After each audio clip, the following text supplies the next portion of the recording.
Hello, everybody. I am David, and today I'm going to be talking about Blade Runner 2049, the sequel to the 1982 cult classic Blade Runner.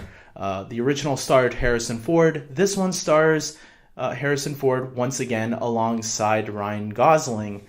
Let's start off with what I thought of this movie, because I'm not going to go into the plot details, because a lot of people have been saying talking about the plot really reveals a lot of spoilers. So just to get straight into this, I thought this movie was really good, and this is coming from someone who didn't love the original Blade Runner. I like it. I think it's a fine movie. I think it's a little too long. I think it drags a little bit in a lot of places.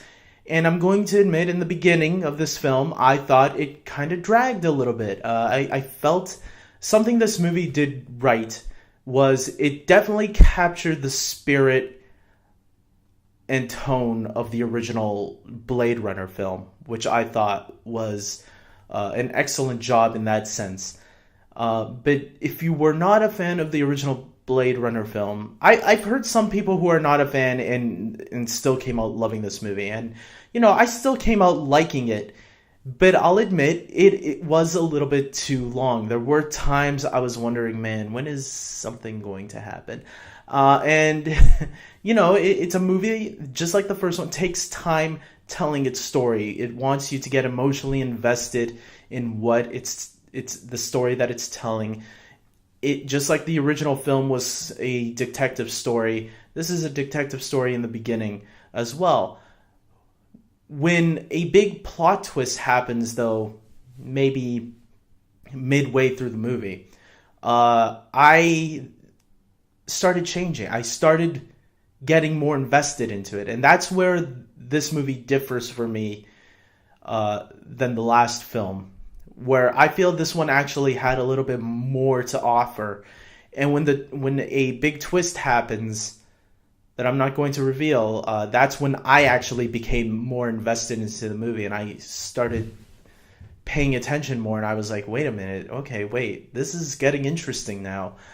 And from, I don't know if it was midway, it felt like it was an hour and a half into the film. I think the movie is like 2 hours and a half long. But whether it was halfway through the film or whatever, when it reveals something big, that's when I really started to get emotionally invested into it, and where I really liked it. All the cast is really good in this movie. Ryan Gosling and all the surrounding players around him.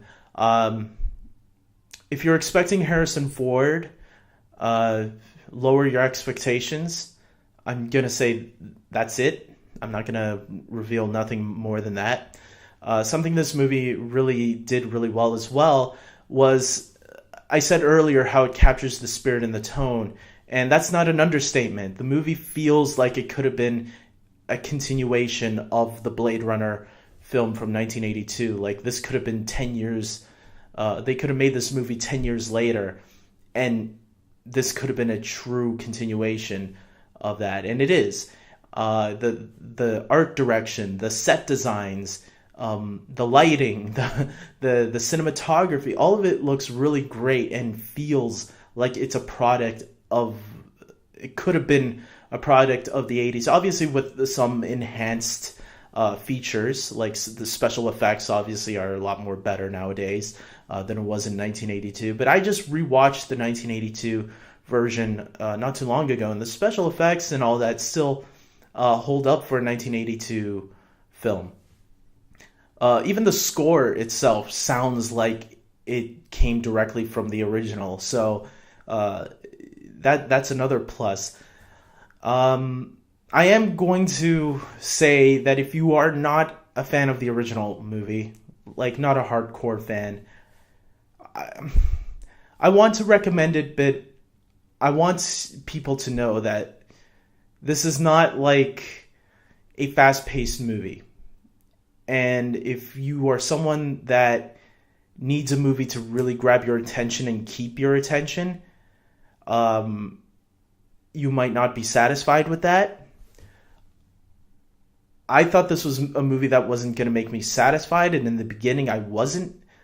But then when I saw where it was when they changed the direction of the film, I think I became a little bit more satisfied than I was. I thought this was going to be another 6 out of 10 for me, or 6.5 out of 10. But I actually am putting it up to a 7.5. I actually do think that this was a more entertaining film than the first film. But I think it is in some ways more or less the same of what you got, just with a little bit extra stuff. So with that being said, guys, I hope you guys comment below and talk about this movie with me, Blade Runner 2049. Is there anything I should have talked about? Try to keep spoilers to a minimum, because I think this is a movie that people should experience once. Even if they don't go see it again afterwards, this is a movie that does surprise, I think will surprise a lot of people in some ways, story-wise. And with that being said, I think I'm going to end this here. Until next time, like, subscribe, take care.